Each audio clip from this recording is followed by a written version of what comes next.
నమస్తే మ్యామ్, నేను డాక్టర్ భాగ్యలక్ష్మి. ఇక్కడే గుంటూరు మెడికల్ కాలేజ్లో రేడియాలజీ అసిస్టెంట్ ప్రొఫెసర్గా చేస్తున్నాను మ్యామ్. తను మా హస్బెండ్ డాక్టర్ ఎన్ భాస్కర్. తను నల్లపాడు రీజనల్ ట్రైనింగ్ సెంటర్లో వర్క్ చేస్తున్నారు. యాక్చువల్లీ తను double lung transplant recipient ma'am. మనందరికీ తెలుసు, కోవిడ్ పాండమిక్ అందరి లైఫ్స్ని ఎంత డిస్టర్బ్ చేసిందో. తను కోవిడ్ టైంలో 2020-21 ఆ టైంలో కారంచేడు పిహెచ్సిలో మెడికల్ ఆఫీసర్గా వర్క్ చేస్తున్నారు మ్యామ్. నేను అప్పుడే గుంటూరు మెడికల్ కాలేజ్కి అసిస్టెంట్ ప్రొఫెసర్గా వచ్చాను. మేమిద్దరం కూడా కోవిడ్లో వర్క్ చేస్తూ ఉన్నాము. సో ఆ టైంలో ఎలా ఉండిందంటే, మేము కష్టపడి చదువుకున్నాము, జాబ్స్ వచ్చినాయి, లోవర్ మిడిల్ క్లాస్ ఫ్యామిలీస్ నుంచి వచ్చాము, కొంచెం సెటిల్డ్గా ఫీల్ అవుతున్నాము. అందరిలాగే మిడిల్ క్లాస్ వాళ్ళందరూ ఒక సొంత ఇల్లు కావాలనుకుంటారు. సో సేవింగ్స్ తోటి ఒక ఫ్లాట్ కొనుక్కున్నాము. ఏదైనా ఎమర్జెన్సీ వస్తే ఉంటాయి కదా అన్నట్లు ఒక 5 lakhs సేవింగ్స్ పెట్టుకున్నాం. చాలా సేఫ్ అండ్ సెక్యూర్గా ఫీల్ అవుతున్న టైం అది. బట్ కోవిడ్ సెకండ్ వేవ్ మా లైఫ్ని తలకిందులు చేస్తుందని అప్పుడు మాకు తెలియదు.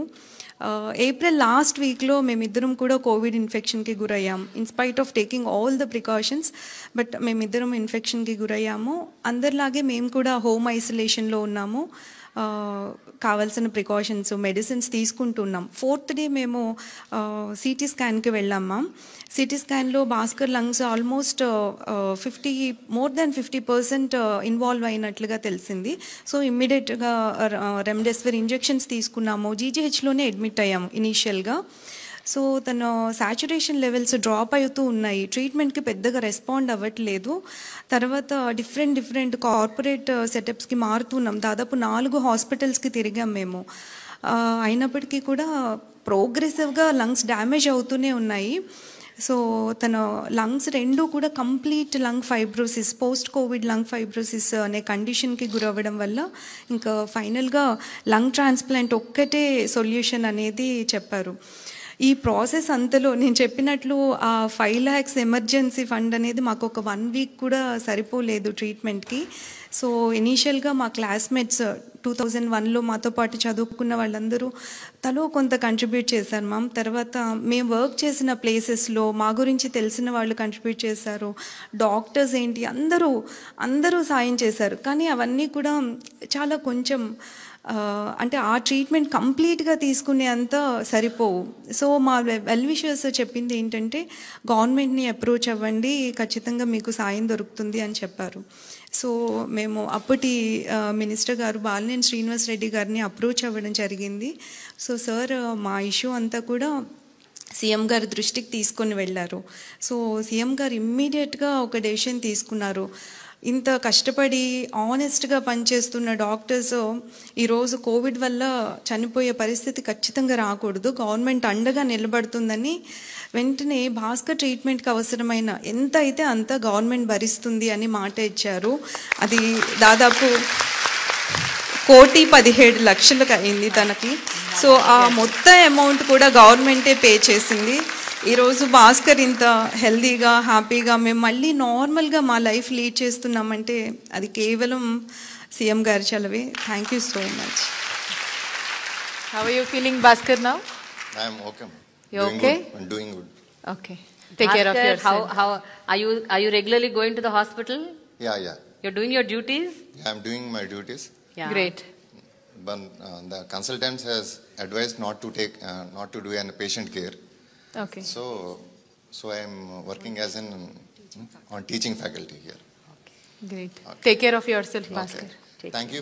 మేము కష్ట కాలంలో ఉన్నప్పుడు మాకు హెల్ప్ చేసిన ప్రతి ఒక్కరికి, ముఖ్యంగా సీఎం గారైన జగన్మోహన్ రెడ్డి గారికి, నాకు లంగ్ డొనేట్ చేసిన ఆ డోనర్ అండ్ దేర్ ఫ్యామిలీకి మేము జీవితాంతం రుణపడి ఉంటాం. Thank you. సందీప్. నేను ఏలూరు జిల్లా ఈదులగూడెం అనే గ్రామం నుంచి వస్తున్నాను మేడం. మాది నిరుపేద కుటుంబం అండి, కూలి కుటుంబం నుంచి వస్తాం మేము. అయితే పాపకి నాకు మ్యారేజ్ అయిన తర్వాత 2 yearsకి పాప పుట్టింది. ఈ పాపకి యాక్చువల్లీ చెవుడు మోగా అని తెలిసిందండి. తర్వాత హాస్పిటల్ చుట్టూ తిరిగామండి, అన్ని చోట్ల కూడా. చాలా పేదరికంగా ఉండడం వల్ల ఏమైందంటే అసలు ఏం చేయాలో అర్థం కాలేదు. తండ్రిగా నేను పూర్తిగా కోల్పోయానండి, ధైర్యం కోల్పోయాను. నాకేంటి ఇట్లా జరిగింది, నాకేంటి ప్రాబ్లం అని డల్ అయిపోయినప్పుడు ఏమైందంటే అండి, వెంటనే ఆరోగ్యశ్రీ వాళ్ళు వెంటనే కలిసి దిగులు పడాల్సిన అవసరం లేదు, మన ప్రభుత్వం మనకుంది, మన జగన్ మనకు తోడుగా ఉన్నాడు, ఆయన ప్రామిస్ చేశాడు, ఓకే నేనున్నాను, నేను విన్నానని చెప్పుకుందామని చెప్పేసి వెంటనే వాళ్ళు ఎక్కడ మన గుంటూరులోనే హాస్పిటల్ ఉంటుంది, అక్కడ ఆపరేషన్ చేస్తారు, ఏమాత్రం దిగులు పడాల్సిన అవసరం లేదు అని మమ్మల్ని లీడ్ చేశారండి. నేను హాస్పిటల్కి వెళ్ళినప్పుడు కూడా చాలా భయంగానే వెళ్ళాను. గవర్నమెంట్ నుంచి వెళ్తున్నాము, ఏదేమో పెద్ద ప్రైవేట్ హాస్పిటల్, మమ్మల్ని సరిగ్గా ట్రీట్ చేస్తారా లేదా నాకు భయంగానే ఉంది. కానీ మేడం, మేము లోపలికి వెళ్ళిన దగ్గర నుంచి హాస్పిటల్ నుంచి చివరి రోజు వరకు కూడా, డిశ్చార్జ్ అయ్యే రోజు వరకు కూడా మమ్మల్ని వీఐపీ లాగా ట్రీట్ చేశారండి. ఒక కామన్ మ్యాన్ని వీఐపీ లెవెల్ ట్రీట్మెంట్ ఇచ్చాను. నేను ఊహించలేదండి, నిజంగా షాక్ అయ్యానండి నేను. అసలు ఇంత బాధించుకుంటారండి, ఒక ఫ్యామిలీ మెంబర్స్ లాగా చూసుకున్నారండి. అది ఆ క్రెడిట్ మాత్రం జగన్ గారికే దక్కుతుంది. ఆ తర్వాత మేడం నేను ఒకసారి హైదరాబాద్ కూడా వెళ్ళానండి.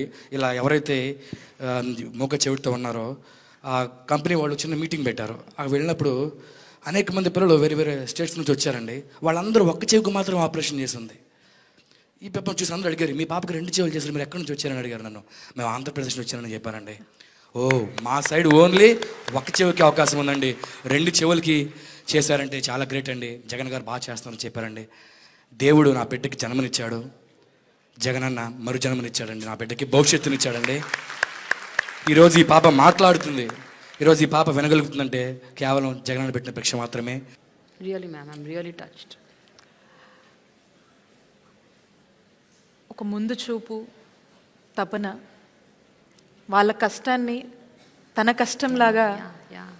ఒక ముఖ్యమంత్రి స్థాయిలో ఉన్నటువంటి వ్యక్తి భావించి అడుగులు ముందుకేస్తే ఎలా ఉంటుందో రైట్ నౌ ఈ ఇన్సిడెంట్ మా చెప్పినటువంటి ఎగ్జాంపుల్ ఏదైతే ఉందో, she could listen and she could hear. That's the result అండి, that's the result we could see. So cochlear, bicochlear లాంటి హై ఎండ్ ప్రొసీజర్స్ని కూడా ఆరోగ్యశ్రీ పరిధిలోకి తీసుకొచ్చి ఎంత ఖర్చు అయినా కూడా ఆనాడు వైఎస్ఆర్ గారు తీసుకొచ్చారు ఆ ఇనిషియేటివ్, జగన్ గారు కంటిన్యూ చేస్తున్నారు. ఎస్ అండి, అది ఎంత ఖర్చైనా పర్లేదని చెప్పి ఈరోజు వాళ్ళకు ఫ్రీ ఆఫ్ కాస్ట్లో ఇలాంటి మంచి వైద్య సేవల్ని అందించి, మరి ఏ లోటు లేకుండా ఆ పేరెంట్స్కి ఎంత భారంగా ఉంటుందో ఒకసారి మనం చూడగలుగుతున్నాం. అది మరి అలాంటి భారాన్ని తానే ముఖ్యమంత్రిగా ఉండి జగనన్నే మోసి ఈరోజు మరి వాళ్ళకి ఇంతటి వైద్యాన్ని రాష్ట్రంలో ఉన్న అందరికీ, ఇక్కడ ఒక ఎగ్జాంపుల్ మనం చూసాము, రాష్ట్రంలో ఉన్నటువంటి ప్రతి ఒక్కరు కూడా ఇంత మంచి ఖరీదైన వైద్యాన్ని అందించగలుగుతున్నామంటే ఒక మనసున్న ముఖ్యమంత్రికే సాధ్యమని మరొకసారి ఉదాహరణ నిరూపించింది.